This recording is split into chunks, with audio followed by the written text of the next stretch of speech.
Olá, tudo bem? Meu nome é Rodolfo Amoroso Borges, sou professor do Colégio Brasileiro de Osteopatia e coordenador e professor do Colégio Brasileiro de Osteopatia Veterinária. Eu estou aqui nessa aula para mostrar um pouco para vocês algumas relações anatômicas que a gente faz quando a gente está avaliando um paciente. E eu escolhi como tema desse primeiro vídeo o complexo que a gente chama de occipito atlanto axial, a região cranial da cervical, tá? Que a gente vai chamar então de C0, que a gente considera occipital, C1, que é o atlas, e C2, que é o axis. E eu escolhi essa região por ser uma região dotada de algumas características distintas na anatomia e também na biomecânica. O fato de ter ali o osso occipital e C1 e C2 serem diferentes de C3 a C7 já mostra uma característica diferente dessa região cervical, tá? Tanto C1 quanto C2, eles não apresentam um corpo vertebral, diferentemente da vértebra C3 para caudal. Então isso já mostra realmente algumas correlações diferentes, né? Algumas diferenças anatômicas importantes. Além disso, do ponto de vista biomecânico, C0 occipital apresenta algumas características também diferentes, né? C0, C1, articulação do occipital com o atlas, ele é mais dotado do movimento de flexo-extensão, enquanto a articulação entre atlas e axis, C1 e C2, vai ter um movimento maior de rotação. E aí eu estou aqui para mostrar então algumas correlações anatômicas, tá? A primeira correlação anatômica que eu gostaria de mostrar para vocês é uma questão importante de um gânglio simpático que tem nessa região.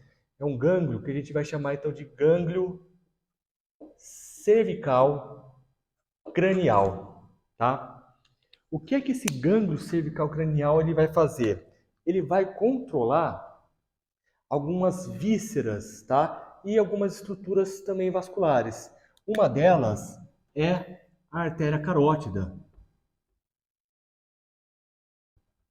Então ele vai fazer uma inervação simpática da artéria carótida, não só a artéria carótida comum, mas também a interna e a externa também.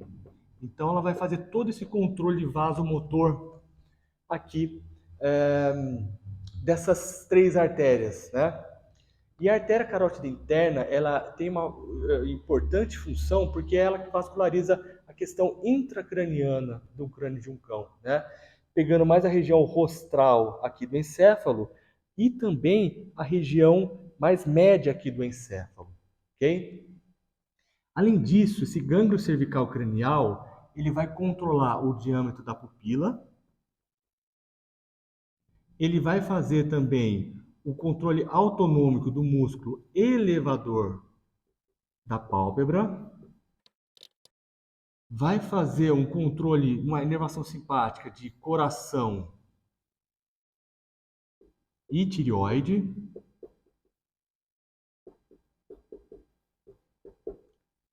e vai controlar algumas glândulas importantes ali no crânio, né? As glândulas da mucosa nasal,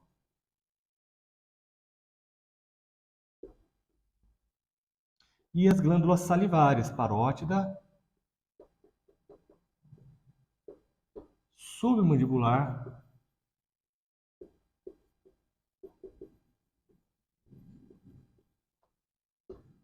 e também a sublingual, ok?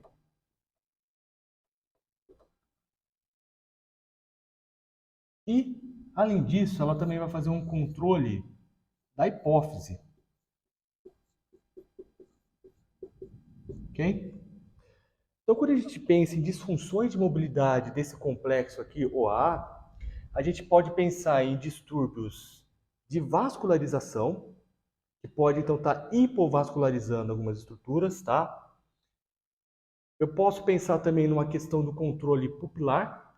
Nesse caso, a ação simpática aqui vai ser a de midríase, né, da dilatação da pupila, muito comum em gatos, né, que a gente consegue visualizar bem isso. Essa questão do controle do músculo elevador da pálpebra é muito comum também em cães whale eyes, né, os olhos de baleia, né, quando eles se assustam, eles estão temerosos, né, também é bastante comum que esse é um controle dado do ponto de vista autonômico, mas ele também tem uma inervação somática através do nervo oculomotor. Uma inervação simpática também do coração e da tireoide e também todo o controle da mucosa nasal e das glândulas salivares aqui também, tá? Então, as disfunções dessa região podem afetar a questão do controle pupilar, da vascularização craniana, tá? Alguma hipofunção aqui cardíaca ou tiroidiana, da hipófise também, né, que é toda a maestrina endócrina do corpo do animal. E qualquer distúrbio de salivação, nesse caso hipossalivação, ou pouca produção também de muco nasal, tá? Então, vai ter essa relação bastante relevante, tá? E aí a gente também pode considerar aqui algumas aberturas, algumas correlações importantes que podem ter na questão do occipital, basicamente, né? O occipital ele tem algumas aberturas onde vão passar algumas estruturas que são relevantes clinicamente, né? Então, a primeira que a gente pode destacar aqui é o forame magno, né? O grande forame ali de abertura ali do occipital, que comunica, então, o encéfalo com a medula espinhal. Então, a gente vai ter uma passagem ali do próprio bulbo, né? Da transição do bulbo para a medula. Não só isso, tá? Tem passagem também das meninges aqui, né? E aí, além disso, tem uma inserção no forame magno da meninge mais externa. Nesse caso é a dura mater.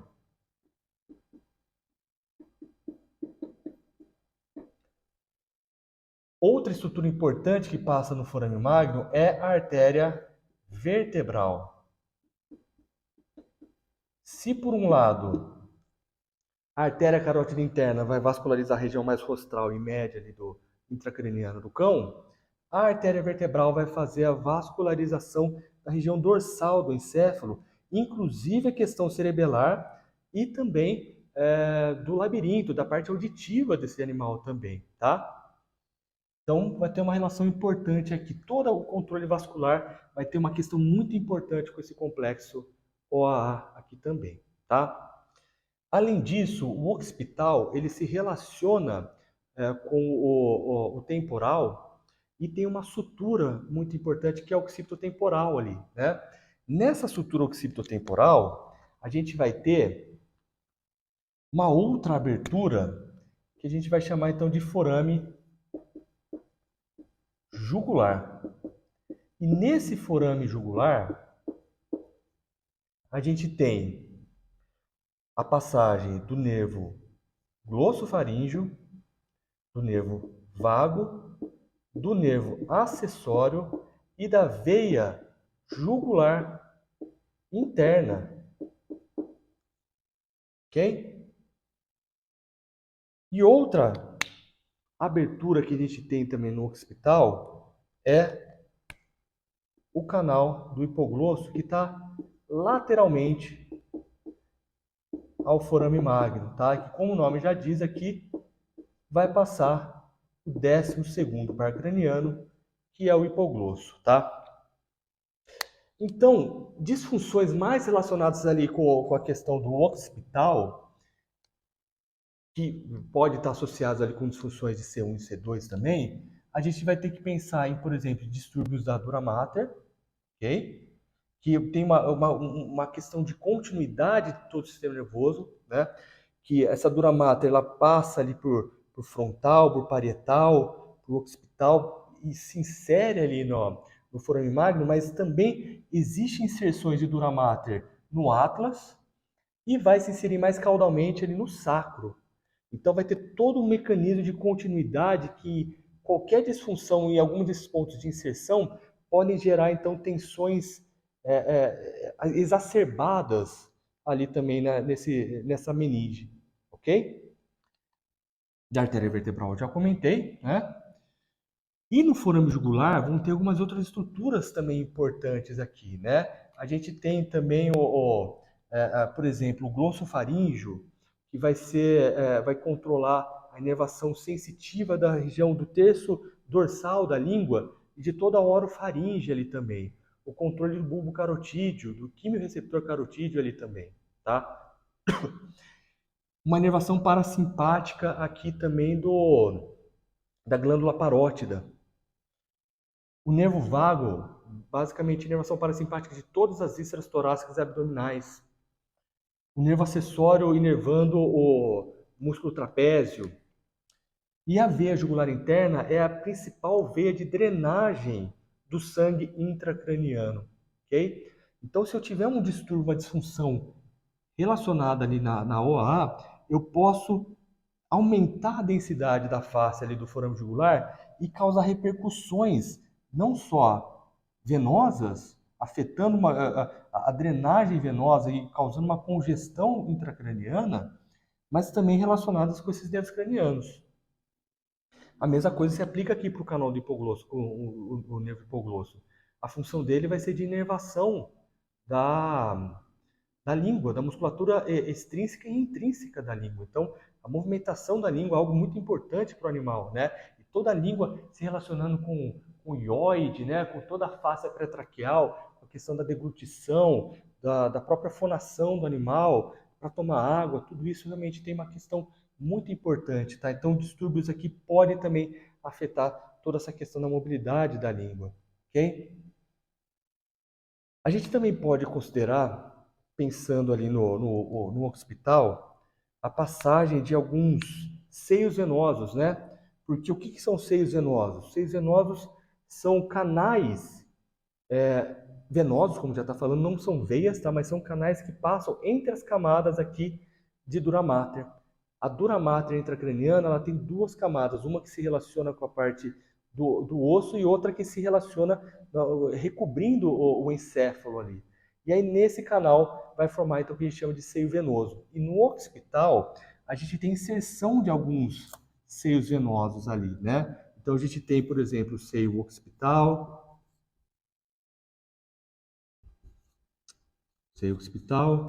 o seio transverso,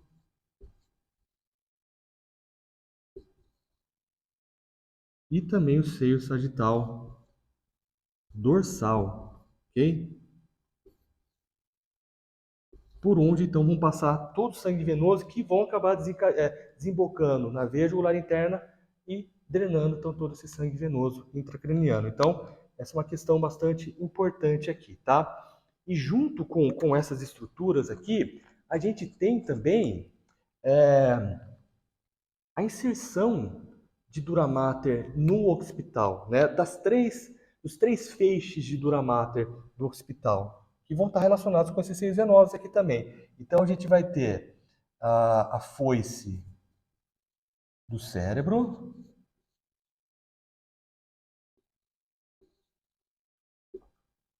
a foice do cerebelo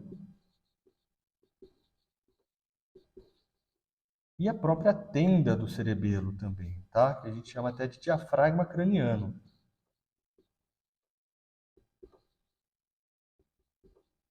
E a dura mater tem um caráter clínico muito importante, por quê? Porque ela é a camada mais externa das três camadas das meninges, né? Então a gente vai ter a pia mater, mais interna, a aracnoide, que é a intermediária, e a dura mater, que é a mais externa. E a questão aqui é que a dura mater, por ser mais externa, ela tem uma questão de continuidade com a face neural também, do sistema nervoso periférico, que a gente tem o endoneuro, o perineuro e o epineuro. E aí o epineuro é a camada mais externa e ela é uma continuidade da dura mater. Então, se eu tiver disfunções aqui que afetem a questão da mobilidade da dura mater, isso pode estar associado com uma questão neural do meu animal também, do meu paciente. Então, quando eu estou frente a um animal que tenha uma sintomatologia neurológica, do ponto de vista neural, um acometimento de membros torácico ou pélvico, eu posso estar também avaliando toda essa questão do complexo OA, pensando numa repercussão da dura mater, e nessa repercussão da dura mater também está causando ser uma fonte de problema para esse animal que está tendo uma claudicação, uma dor, uma parestesia, o que for. Ok? Além disso, a gente tem alguns músculos que se inserem nesse complexo OA, que a gente tem uma relevância clínica também, né? Então a gente tem o braquiocefálico, o cleidocefálico, externocefálico, os escalenos, tá? Mas tem um grupo de 6 músculos que se insere mais ali na questão do occipital, IC1 e C2, que tem uma relevância clínica bastante interessante, tá? A gente tem, então, alguns músculos que a gente vai chamar de reto, né? Então, a gente vai ter o músculo reto dorsal maior da cabeça,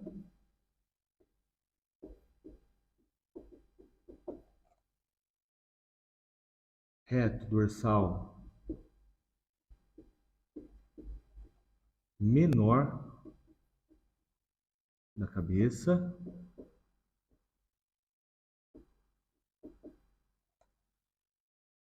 reto lateral,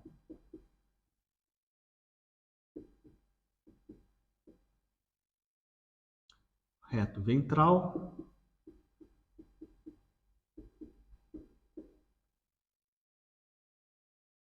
e aí a gente vai ter também os oblíquos aqui, tá? São 2 oblíquos aqui, dorsal e ventral, né? E o que acontece aqui? O reto dorsal menor da cabeça, ele tem uma correlação clínica porque existe uma estrutura chamada ponte miodural. O que é essa ponte miodural? É uma comunicação do músculo reto dorsal menor com a dura mater. E olha só que interessante que os pesquisadores encontraram, né? Ele tem uma função proprioceptiva, justamente por quê? Porque quando o animal faz a extensão da cabeça, esse movimento ele poderia causar um pinçamento ali da dura mater e de estruturas importantes que passam por ali, né? No começo da medula espinhal, né? Essa ponte miodural, ela impede esse pinçamento quando o animal faz esse movimento de extensão. Então, ele tem uma relação clínica bastante interessante em que quando eu trabalho a mobilidade, que eu restauro a mobilidade aqui dessa região, eu também posso trabalhar a inibição dessa musculatura para também ter uma correlação com a dura mater aqui também, tá? Então, estou frisando bastante da dura mater, é uma coisa que a gente fala muito na osteopatia, tá? E uma última relação que eu gostaria de fazer para vocês é uma relação mais ocular, tá? Existe uma estrutura no teto do mesencéfalo, que chama de área tectal, que a gente vai chamar de colículo rostral. Através desse colículo rostral, cria-se um trato, que a gente vai chamar então de trato teto espinhal. Por que é isso interessante? Existe então uma comunicação da área tectal com a espinha aqui, né? Vai comunicar o núcleo de 3 nervos cranianos aqui, tá? Que é o oculomotor, o troclear e o abducente. São os 3 nervos oculomotores que vão controlar então os músculos extrínsecos dos olhos, ou seja, que movimentam os olhos. E esses 3 núcleos aqui se comunicam com o corno ventral da medula cervical.